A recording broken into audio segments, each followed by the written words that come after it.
ঢাকা মাওয়া এক্সপ্রেসওয়ের মুন্সিগঞ্জের শ্রীনগর উপজেলার 4টি সড়ক দুর্ঘটনা ঘটেছে। এই সকল দুর্ঘটনার কবলে পড়েছে 10টি গাড়ি। এতে একজন নিহত ও কমপক্ষে 15 জন আহত হয়েছেন। রোববার সকাল 8টা থেকে 8:30টার মধ্যে এই সকল দুর্ঘটনা ঘটে। উদ্ধার কাজে নিয়োজিত ফায়ার সার্ভিসের কর্মকর্তারা বলেছেন, ঘন কুয়াশার কারণে পথ পরিষ্কার দেখতে না পাওয়ায় দুর্ঘটনাগুলো ঘটেছে। নিহত ব্যক্তি ফরহাদ হোসেন ফরিদপুরের ভাঙা এলাকার বাসিন্দা।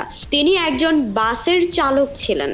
আহতদের মধ্যে নোয়াখালীর জাকির হোসেনের পরিচয় জানা গেছে, তিনি বাসের চালকের সহকারী ছিলেন। স্থানীয়রা জানায়, ভোর থেকে এক্সপ্রেসওয়েতে ঘন কুয়াশা থাকায় সামান্য দূরের কিছু দেখা যাচ্ছিল না। এক্সপ্রেসওয়ের মুন্সিগঞ্জের শ্রীনগর উপজেলার 16 ঘর থেকে হাসারা পর্যন্ত প্রায় 4 কিলোমিটার সড়কে মাওয়ামুখী লেনে কয়েকটি যানবাহন একটির পেছন থেকে আরেকটি ধাক্কা দেয়। এতে বেশ কয়েকজন আহত হন। সড়কে ও গাড়ির জটলা তৈরি হয়। বিষয়টি পুলিশ ও ফায়ার সার্ভিসকে জানানো হয়।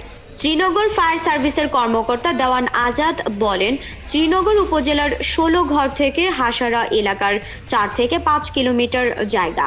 এখানে 4টি স্থানের সাকুরা পরিবহন সহ কয়েকটি বড় পরিবহন, যাত্রীবাহী bus, truck, private car, pickup van ও কাভার্ড ভ্যান সহ 10টি গাড়ির মধ্যে সংঘর্ষ হয়েছে। কোথাও সড়ক বিভাজনের সঙ্গে ধাক্কা লেগেছে, কোথাও একটি গাড়ি আরেকটির পেছনে ধাক্কা দেয়।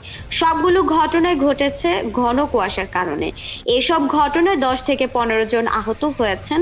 সড়ক দুর্ঘটনার কারণে সকাল 10টা পর্যন্ত মাওয়া টোল প্লাজা থেকে 16 ঘর পর্যন্ত 7 থেকে 8 কিলোমিটার যানজটের সৃষ্টি হয়েছে।